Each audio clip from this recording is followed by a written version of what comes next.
Little brown sparrows.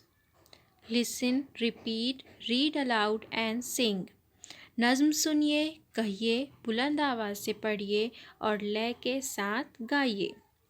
Little brown sparrows.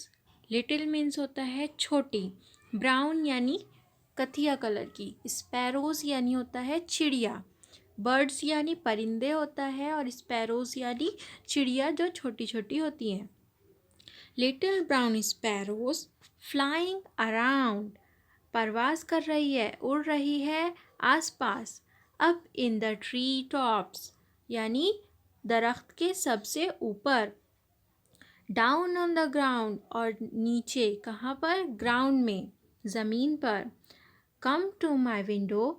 अब ये जो लड़की है ये पोएम गा रही है चिड़ियों के लिए। क्या कह रही है इनको? कम टू माई विंडो यानी कम यानी आओ, टू माई विंडो मेरी खिड़की पर। डियर स्पैरोज कम यानी प्यारी चिड़िया आओ। सी यानी देखो।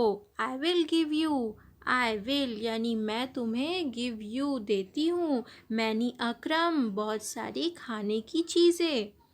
क्रम यानी रोटी का चूरा होता है और या फिर खाने की चीज़। हेयर इज़ सम वाटर, यहाँ पर क्या है? थोड़ा वाटर है, पानी है। स्पार्कलिंग चमकदार, एंड क्लियर यानी साफ। कम लिटिल स्पैरो, आओ छोटी चिड़ियों।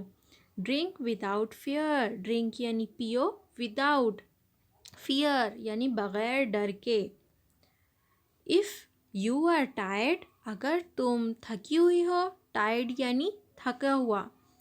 हेयर इज़ अ नेस्ट, अगर तुम थकी हुई हो, हेयर इज़ अ नेस्ट यहाँ पर क्या है? एक घोंसला भी है, नेस्ट यानी घोंसला। वुडेंट यू लाइक टू, क्या तुम्हें पसंद है? कम हेयर टू रेस्ट, यहाँ पर आकर आराम करना। आगे हम इसको लय के साथ पढ़ेंगे, सब बच्चे गौर से सुनेंगे और मेरे साथ साथ पढ़ते जाएंगे। Little brown sparrow flying around, up in the treetops, down on the ground.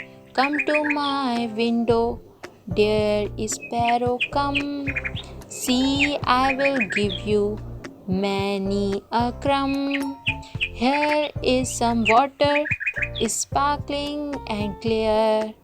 Come, little sparrows, drink without fear. If you are tired, here is a nest. Would you like to come here to rest?